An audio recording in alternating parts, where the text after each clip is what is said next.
Hey guys, it's Abby, and today I'm going to be reviewing the new Anastasia Beverly Hills Moonchild Glow Kit. So with that being said, let's get right into it.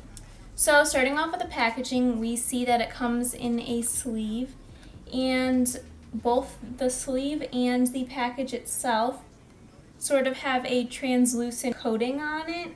And when we take the sleeve off, we see that it is the same as the box itself, and so is the back.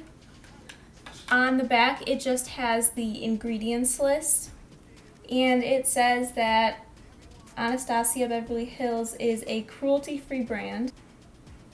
And when we open it up, we see that it is magnetic, so it stays closed and won't flap open if you don't have the sleeve on it, which is really nice because it is more protection for the highlighters.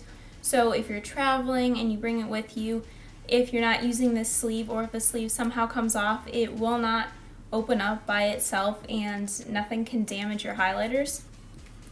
So looking at the palette itself, we see that there are 6 shades in here, which is different than the typical glow kits because the rest of them only have 4. Although these are smaller than the ones that you find in your normal glow kit because there is more of them. It definitely is good because it gives a very good variety. So the first shade here is called Blue Ice, and like it says in the name, it is an icy blue color. In the packaging, it looks like a white highlighter, but actually when you put it on, you can see the noticeable icy blue tint to it.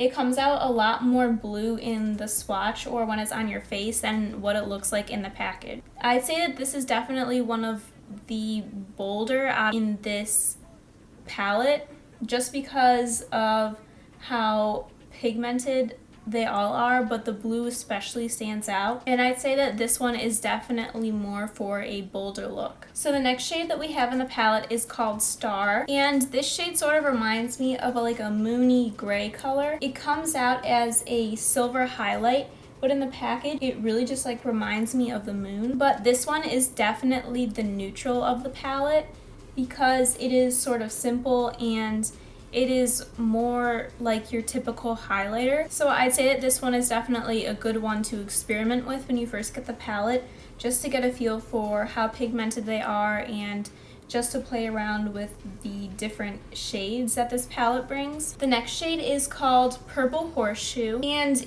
in the palette it looks like a deep purple color, but when you put it on or when you swatch it, it is more of a bluish purple color, and it comes out a lot lighter on your skin than it does in the palette. I think this is a really pretty shade, and I think it's a really good shade to start with if you're trying to go out of your comfort zone and try the highlighters in this palette, because overall this palette's definitely a very bold palette, and if you're not willing to go out of your comfort zone, I don't think you should get this because all of the shades in here aren't like typical highlighter colors.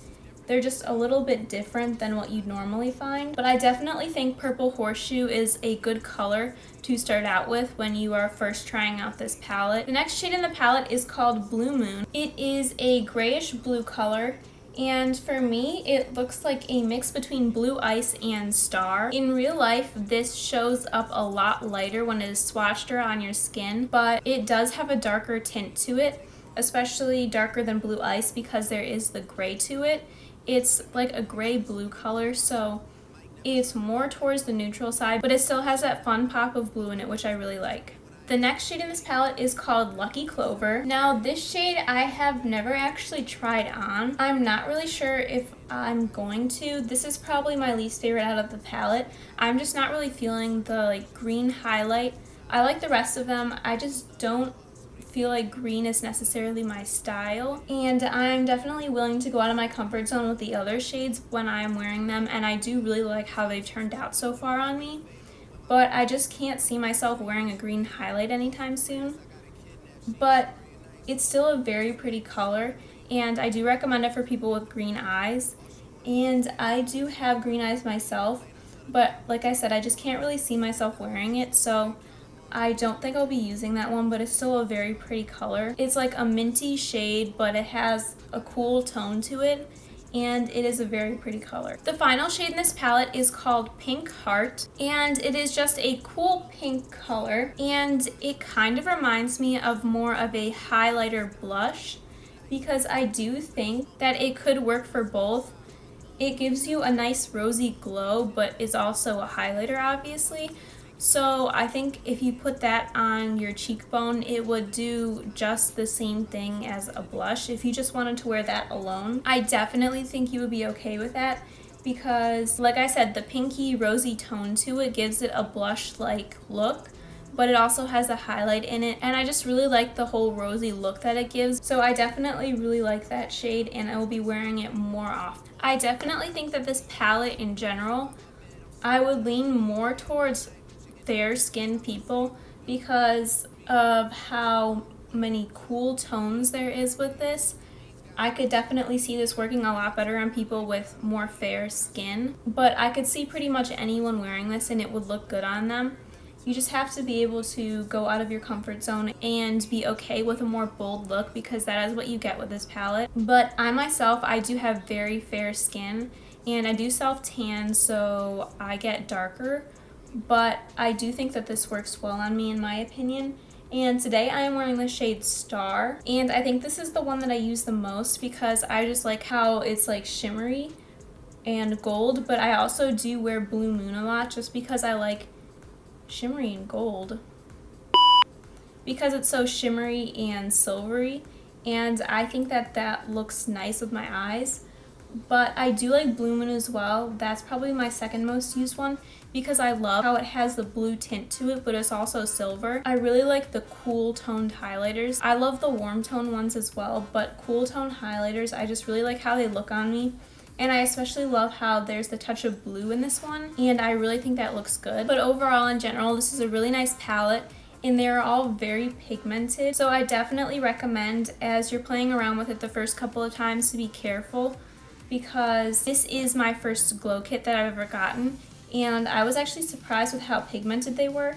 The first time I put it on, I dipped my brush into blue ice and I put it on, and I was shocked how bright and blue it was after just like one swipe on my face. I wasn't expecting that much, and I ended up walking around the whole day with a really deep blue highlight, like unnaturally looking. So I would definitely be careful with this because if it's too light, you can always add more to make it brighter and bolder to your liking. But if you start out with a lot, it's really hard to take away. So definitely with this one, start out with a little bit and you can always build it up from there. Overall, I'd say this is a very good palette, and I'm definitely looking into buying more glow kits and trying them out in the future because I was really happy with the quality of these highlighters. And this palette is $40, but I do think it is definitely worth it, especially since there are 6 highlighters in here compared to the usual 4, because you get more of a variety with this. And this is a limited edition palette, so if you want to get it, I will leave the link down below in the description so you can pick it up before they stop selling them. But yeah, that's it for this video, and I will also leave the link to all of my social media down below in the description as well, so you can follow me on any of them if you want. And feel free to give this video a thumbs up and to click the subscribe button right here, or if you are on an iPhone or an iPad, you can just click the subscribe button that is down below near the description. And thank you for watching. I'll see you next time. Bye!